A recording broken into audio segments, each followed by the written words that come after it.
Craft ও art প্রেমীদের জানাই দি craft লাভার YouTube চ্যানেলে অনেক অনেক স্বাগত। আজকের এই গয়নাটি বানানোর জন্য এই রকম সুতোর রিল প্রয়োজন। আর যাদের কাছে সুতোর রিল নেই তারা কিভাবে সুতোর রিল ছাড়া এই সুতোর রিলের গয়নাগুলি বানাবে তা আমি আগের একটি ভিডিওতে দেখিয়েছি। সেই ভিডিওর লিঙ্ক আমি ডেসক্রিপশানে দিয়ে রেখেছি, তোমরা চাইলে গিয়ে দেখতে পারো। দেখো, সুতোর রিলের ওপরে এইভাবে সুতির কাপড় আটকে নিচ্ছি।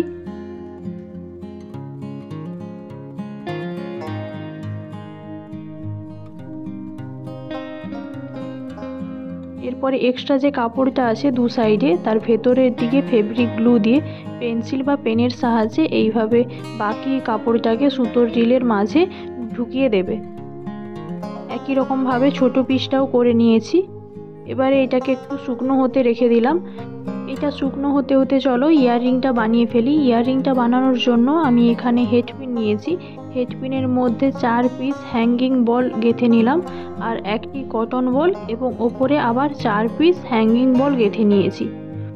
এগুলো হেডপিনের মধ্যে গাঁথার পর হেডপিনের ওপরটা যাতে হুক বানানো যায় সেই অনুযায়ী হ্যাঙ্গিং বলের পরিমাণটা একটু কম বেশি করে নেবে। তারপরে দেখো একটি ইয়াররিং হুক নিয়েছি। এরপরে হেডপিনের ওপরে যে হুকটা বানিয়েছিলাম তার মধ্যে ইয়াররিং হুকটা গেঁথে নিলাম। একই রকমভাবে আমি আরেকটা কালো রঙের পিসও বানিয়েছি। এবারে দেখো এই রকম পজিশানে কটন রিলগুলো রেখে একটু মার্ক করে নিচ্ছি। তারপরে সেই অনুযায়ী আমি দুটোকে সুতোর সাহায্যে আটকে নেব। সুতোর সাহায্যে আটকানোর সময় যাতে এদিক ওদিক না সরে যায় তার জন্য আমি গ্লিটার পেন দিয়ে প্রথমে মার্ক করে নিই, তারপরে সুতোর সাহায্যে সেলাই করে নিই। তোমরা চাইলে গ্লিটার পেন দিয়ে না মার্ক করে সরাসরি সুতোর সাহায্যে সেলাই করে নিতে পারো।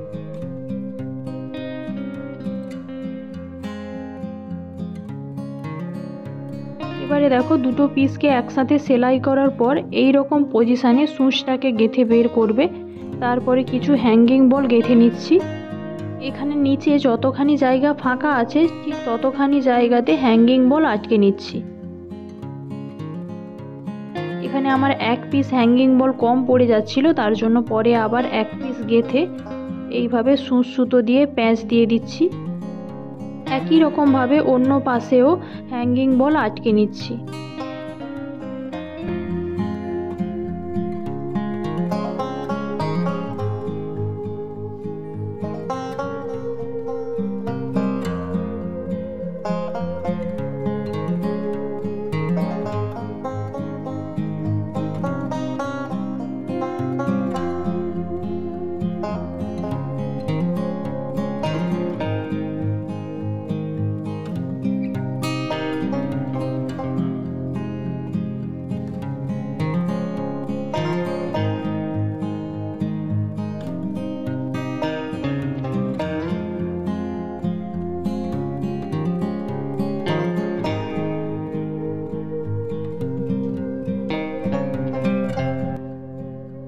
এবারে সুতোর বাড়তি অংশগুলো কেটে এইভাবে ফেব্রিক গ্লু এর সাহায্যে আটকে নিচ্ছি।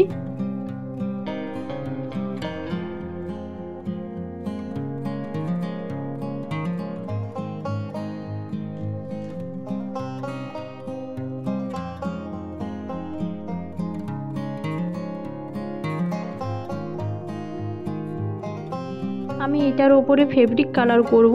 ফেব্রিক কালার করার আগে আমি এই রকম গ্লিটার পেন দিয়ে একটু এঁকে নিই, তার উপরে আমার করতে একটু সুবিধা হয়। আর তোমরা যদি কলকা করতে দক্ষ হয়ে থাকো তাহলে তোমরা সরাসরি ফেব্রিক কালার দিয়ে করে নেবে, গ্লিটার পেন দিয়ে আর করার দরকার নেই।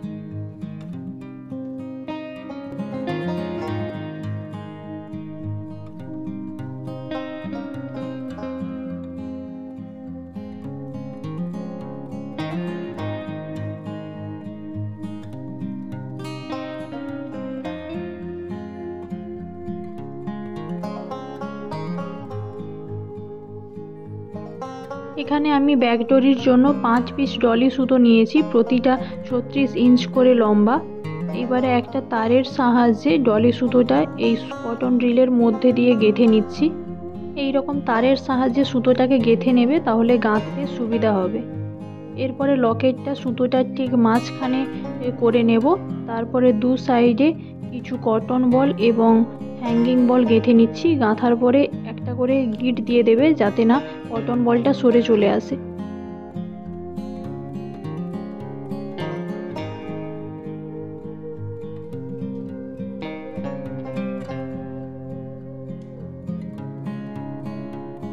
এবং শেষ প্রান্তেও কিছু কটন বল আর হ্যাঙ্গিং বল গেঁথে নিয়েছি, তারপরে একটা গিট দিয়ে দিয়েছি। একই রকমভাবে অন্য সাইডটাও করে নিয়েছি। যদি তোমাদের এই ভিডিওটি ভালো লেগে থাকে তাহলে প্লিজ লাইক করো এবং তোমাদের মতো গয়না প্রেমীদের সাথে শেয়ার করো। ধন্যবাদ ভিডিওটি দেখার জন্য।